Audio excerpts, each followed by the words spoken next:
L'inflation est à un rythme de 5% avec une confirmation d'une baisse des prix de l'immobilier. Et nous avons le plaisir tout de suite de retrouver le docteur Daniel Guggenheim pour notre chronique économique. Daniel, bonjour et bienvenue. Bonjour.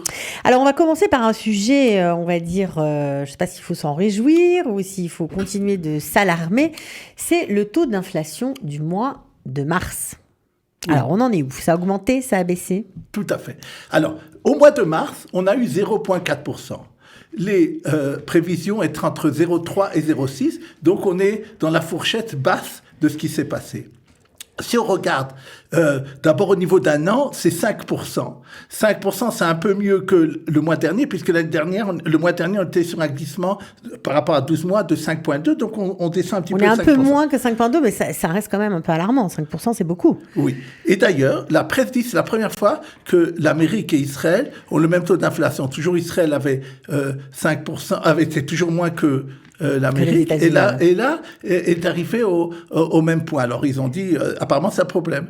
Et si on regarde, c'est ça qu'il faut toujours analyser les choses. En vérité, ce qui s'est passé en Amérique, ce qui a baissé, c'est l'énergie, parce que tout ce qui est énergie en Amérique est très très important dans les statistiques, dans les prix, ce qui n'est pas le cas en Israël. Chacun a sa façon de calculer. Et donc en Amérique, il y a une baisse. Donc comme j'ai dit, c'est autour de 5%. Si on regarde par exemple la France toujours autour de 6%. Maintenant, donc Israël, qu'est-ce qui s'est passé? En vérité, moi je suis assez, et pas seulement moi, les économistes qui regardent sont assez contents de ce qu'ils voient. Pourquoi? D'abord, parce que ce qui a beaucoup augmenté ce mois-là, c'est par exemple les habillements qui ont augmenté de 4%, et ils avaient baissé le mois dernier. Il y a eu aussi les fruits et légumes qui ont augmenté de 2,8%. Alors que ça avait baissé le mois dernier. Donc, ce n'est que ça compense. Maintenant, ce qui se passe, c'est la chose suivante. Point de vue de l'immobilier. Les locations, c'est vrai, toujours augmentent très, très fort. Ils sont, pour les nouveaux locataires, 7%, c'est énorme sur un mois. Énorme. Effectivement. Et ça, c'est dû au fait, on en parlait en antenne, que les coûts des mashkanta augmentent et donc les propriétaires veulent avoir plus d'argent, c'est normal. Bien sûr, ils veulent rentabiliser leur investissement. Tout à fait. Et c'est un problème, effectivement. Mais c'est la première fois depuis 2020 que l'ensemble d'immobilier, y compris l'ancien, baisse. Tout l'immobilier a baissé, c'est toujours 1 ou 2 mois de délai jusqu'à qu'on ait des chiffres, de 0,2%. Tout l'immobilier. Encore plus le neuf, mais tout l'immobilier, les achats et les ventes. Et donc, on considère, les gens du métier considèrent, j'ai parlé à plusieurs personnes, mais c'est dans la presse également, que depuis le pic dont on avait parlé en septembre-octobre, où j'ai dit ici d'ailleurs, les gens pourraient se rappeler, surtout n'achetez pas maintenant les appartements, les prix ont baissé au moins de 5-6%. Donc ça veut dire que maintenant, c'est l'occasion d'acheter? Non. Pas encore, on attend encore? Tout à fait. D'accord. Parce que ce qui se passe, il faut comprendre, c'est étant donné que les taux sont tellement lourds sur le marché financier, c'est-à-dire que les promoteurs ont besoin de se financer, et donc ils ont un problème de crédit. En vérité, si quelqu'un regarde ce qui se passe dans le neuf, il veut acheter maintenant, il va se rendre compte qu'on lui fait énormément de bonnes conditions. On lui dit, tu sais quoi, pendant plusieurs années, tu vas pas payer avec des intérêts et des choses comme ça. C'est parce que beaucoup de promoteurs sont obligés de faire des promotions. Et ils sont à la gorge parce qu'ils ont beaucoup de biens sur les bras. Tout à fait. Oui. Et donc, ça veut dire que on pense encore que l'immobilier va baisser. Et je voudrais dire un dernier chiffre pour montrer la différence qu'il y a eu. Quand, septembre-octobre, j'ai dit c'est l'ancien gouvernement, mais c'est comme ça que c'était le pic, on était arrivé jusqu'à 20% en un glissement annuel. Et là, on est à 12,7% d'augmentation depuis un an. Donc, c'est énorme. En quelques mois, le rythme a énormément baissé. On pense que les prix vont baisser encore, bien entendu, en 2023. On parle au moins de 5% encore. Et moi, je pense même plus, ça va dépendre de plusieurs choses, mais c'est une chose qu'il faut envisager. Alors, malgré quand même un taux assez fort d'inflation, 5%, bien que ça ait baissé, d'accord, mais ça reste quand même assez élevé. La bonne nouvelle dans cette histoire, pour nous, c'est la baisse de l'immobilier. Oui. Et je voudrais, sur ce sujet-là, faire une dernière information. La société Supergaz, qui est une société qui utilise du gaz domestique, s'est lancée maintenant depuis le début 2023 dans la vente de l'électricité aux particuliers. C'est-à-dire, elle a 400 000 abonnés, donc elle a une liste. Elle a le droit maintenant de vendre directement de l'électricité aux gens. Et il y en a déjà 10 000 qui l'ont fait. Et c'est une réduction de 10% par rapport au prix de l'électricité. C'est-à-dire au prix officiel de la compagnie d'électricité. C'est quelque chose on va voir dans plusieurs années. Ça montre que l'économie israélienne a des possibilités de faire baisser des prix, à part le fait que le gouvernement a bloqué les prix d'électricité, a fait même baisser un peu. Il y a aussi à l'intérieur, et c'est quelque chose de fondamental, parce que vous allez voir que dans plusieurs années, le prix d'électricité qui est quelque chose d'essentiel pour l'inflation et pour la vie, va beaucoup baisser ces prochaines années. On va continuer avec une nouvelle qui est un peu détonnante par rapport à l'inflation, par rapport à ce qui se passe. On pourrait croire que la consommation des Israéliens est moindre. Or, il semblerait qu'en mars, il y a un record qui a été battu en termes de consommation par les Israéliens. Tout à fait. On le sait par les cartes de crédit. C'est eux qui donnent les résultats rapidement. Ils ont parlé de plus de 41 milliards de shekels que les Israéliens ont dépensés en mars. C'est un record absolu. Beaucoup plus que l'année dernière. Oui, 10% en plus que l'année dernière, donc c'est plus que l'inflation. Maintenant, vous allez me dire, il y a eu Pessah et Purim en même temps. C'est ce que j'allais vous dire. C'est vrai, mais ils ont dit que malgré ça, on voit que les Israéliens ont quand même beaucoup consommé au-delà de ce qui aurait été ce phénomène-là.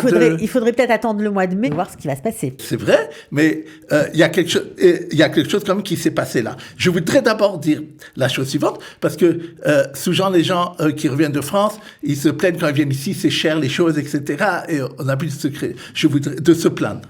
Je voudrais dire, il y a en France 42% des gens qui ont des bas salaires se privent d'un repas. On n'en est pas là en Israël. C'est-à-dire que les gens continuent à consommer. Alors, comment expliquer ça alors qu'on dit justement qu'il y a inflation, qu'il y a le problème de mashkantaot, etc., et qu'il y a un problème de croissance générale? D'abord, je dirais la chose suivante. Il y a plusieurs choses qui viennent ensemble. Je crois que les Israéliens sont des très bons consommateurs point de vue économique. Pourquoi je dis ça? En Israël, il existe une chose qui n'existe pas dans les autres pays, à ma connaissance, surtout pour la consommation générale. On peut prendre des cartes de crédit, acheter, et pour plusieurs, ce qu'on appelle paiement étalé, sans payer aucun intérêt. Ça veut dire que vous pouvez, je suppose, des magasins sûrement ont fait ça, de la grande distribution, on dit, vous pouvez acheter maintenant. Est-ce que vous achetez maintenant pour les fêtes? Paiement étalé sans frais. Or, comme ça explique une partie pourquoi, quand même, ça allait sur les cartes de crédit. Comme les prix des taux d'intérêt à la consommation sont aussi très, très importants. Et on a au moins du 8%, souvent même jusqu'à 20% de taux d'intérêt. Donc, les gens utilisent leur carte de crédit pour faire leur achat, parce qu'ils ont aussi des mashkantaot qui leur augmentent ou des choses différentes. Et donc, ils disent, c'est leur façon d'étaler. Ça explique en partie ça. Une autre chose et ça, on le sait également, il y a énormément encore de liquidités chez les Israéliens, de l'aide qui existe au coronavirus. Beaucoup plus que, par exemple, qu'on voit en Europe, où ils ont déjà beaucoup entamé ça. On voit qu'en Israël, il y a encore chez les gens de liquidité, c'est ça qui ont fait ça. Une autre chose qui, à mon avis, et la dernière chose qui a poussé au fait que les gens ont pu plus consommer, c'est une augmentation très importante des prestations sociales. On en avait parlé dans notre dernière chronique, et comme les gens savaient, même s'ils n'ont pas reçu, ils savaient qu'ils allaient recevoir plus d'argent, donc ils ont pu s'acheter. Ils ont anticipé sur leurs dépenses. Bon, alors ok, donc ça c'est plutôt une bonne nouvelle. On va continuer avec une nouvelle, alors là pour le coup un peu moins réjouissante. C'est la décision de Moody's qui s'occupe de noter les économies des différents pays du monde, qui a donné sa note sur l'économie israélienne. Et on en a beaucoup entendu parler, ça tombe bien que vous soyez là. On va avoir toutes les explications nécessaires. Alors, d'un côté, Moody's confirme la note A1 de l'État d'Israël, mais d'un autre côté, c'est pas génial pour le crédit. Non, c'est-à-dire la chose suivante. C'est un exemple très bon de désinformation financière. Okay. Beaucoup de fois, la presse économique et financière, malheureusement, le fait en Israël maintenant ces temps-ci, et la réalité. Alors là, la réalité, au niveau de cette note A1, expliquez pour les profanes, pour ceux qui ne connaissent pas ce que c'est une bonne nouvelle. Oui, exactement. C'est-à-dire, il faut voir d'abord qu'est-ce qu'elle a dit, Moody's, avant de voir les titres des journaux et ce qu'ils ont dit la presse. Là, elle a dit, Israël, c'est formidable point de vue économique à l'heure actuelle. Tout est bon. Elle voit qu'il y a un excédent budgétaire. D'ailleurs, il a continué, bien qu'il y ait un tout petit déficit au mois de mars. Depuis le début de l'année, on est toujours en excédent budgétaire. Il y a un excédent commercial, tout va bien, etc. L'inflation, d'après eux, est jugulée. Tout ce qu'ils peuvent dire de bien jusqu'à maintenant, c'est-à-dire, de ce qu'ils voient maintenant, c'est bon. Donc, c'est la meilleure note, hein. Voilà. Oui, okay. Donc, on est très content. Maintenant, ce qu'ils disent comme ça, jusqu'à maintenant, on avait pensé même augmenter, c'est pas la meilleure note, on avait pensé augmenter même la note d'Israël chez nous et lui donner une meilleure note jusqu'à maintenant. Et là, uniquement à cause de la crise de ce qu'on appelle la réforme judiciaire qui a entraîné des problèmes politiques et autres, alors on est inquiet. La chef de rapport de Moody's, quand elle a vu les réactions en Israël, elle a vu qu'elle avait été mal comprise. Alors elle a fait une conférence de presse pour expliquer sa note. Elle a dit, encore une fois, je dis c'est très bien maintenant, je dis mon problème est pour l'avenir. Que je vois par exemple ce qui s'est passé en Angleterre avec le Brexit, je sais pas pourquoi elle a pris cet exemple, ça n'a rien à voir. Ouais. J'ai vu que quand il y a eu des changements comme ça a été mal pour l'Angleterre, elle a eu des problèmes économiques, qui est vrai d'ailleurs. Mais elle dit, et j'ai peur que, ici, à cause des problèmes politiques et autres judiciaires, je ne sais pas d'ailleurs à quel niveau elle sait de quoi il s'agit, les problèmes judiciaires. Bien sûr, mais c'est sa décision. Il n'y a pas grand-chose, c'est sa décision. Alors elle a dit, alors on a peur, et donc, il faut comprendre la chose suivante. Les compagnies de notation, ils ont des comptes à rendre aux investisseurs internationaux. Si jamais ils sont trop optimistes, ils peuvent après avoir, non seulement pas avoir de confiance sur la prochaine note qu'ils donnent, mais en plus se faire même attaquer en justice quand ça s'est passé en disant pourquoi vous avez donné cette note alors qu'il y a un problème. Donc ils sont obligés d'être très prudents. Je voudrais rappeler, c'est Moody's qui a donné une très bonne note à la banque SFB quelques jours avant qu'elle fasse faillite. Et là, elle aura des problèmes. Ça veut dire d'abord... Donc elle n'a pas envie de recommencer. Ça veut dire d'abord qu'il faut avoir sur ce que disent les entreprises de notation quand elles donnent des bonnes ou des mauvaises notes, un peu de recul. On va poursuivre avec une autre nouvelle. Ça concerne le fisc. Le fisc et ceux qui louent des appartements dont ils sont propriétaires. Apparemment, le fisc est très regardant sur ces loueurs d'appartements, sur ces propriétaires. Il faut faire attention. Tout à fait. Juste à la veille des fêtes de Pessah, le directeur du fisc a fait une interview dans le journal Globes, où il a dit ce qu'il allait faire, etc. Et il dit, une des choses qu'il a annoncées, et c'était un grand titre, « Je vais maintenant envoyer 40 000 lettres à ceux qui louent des appartements. » Vous savez, je pense que les auditeurs savent, que jusqu'à 5 470 shekels à l'heure actuelle, si quelqu'un loue un appartement, c'est-à-dire bailleur à loueur, il n'a pas besoin de payer d'impôts. Jusqu'à maintenant, il n'a pas besoin même de le déclarer. Maintenant, ce qui se passe, c'est la chose suivante. Il y a des gens, d'abord, qui ont des appartements, même un seul, qui louent plus que 5 470. Mm-hmm. Et ils disent aux locataires, moi, tu vas me donner 7 000 shekels, par exemple. 5 000 shekels, tu vas me donner avec un chèque, et 2 000 shekels, tu vas me donner en liquide. Comme ça, moi, je ne serai pas obligé de déclarer aux impôts. Maintenant, les impôts, ils savent si vous avez un 4 pièces à Rechavia ou à Baka, ou je ne sais pas, vous ne le louez pas 3 000 shekels, ça c'est sûr. Si vous le louez à 5 000 shekels et que on sait que ça vaut 7 000 shekels, c'est un peu bizarre. Et donc, ils disent, c'est pas possible. Ou bien, il y a des gens qui ont plusieurs appartements, et sur chaque appartement, ils ont au moins 5 000 shekels. Mais ensemble, ça fait bien plus que 5 470. Alors, qu'est-ce qui va se passer pour eux? Alors, ces gens-là, ils vont recevoir des lettres en disant apparemment, vous avez, d'après ce qu'on pense, nos calculs, on estime, vous recevez des locations de plus de 5 470, comment ça se fait, etc., donner des justificatifs pour pas ou autre. S'ils se font avoir, ils vont avoir payé des grosses amendes au fisc. Ouais, donc il faut se mettre en règle, c'est ça ce que vous conseillez? Ça, c'est sûr. Il faut les appeler, il faut leur dire bon, je suis pas en règle jusqu'à présent, mais je veux régulariser ma situation.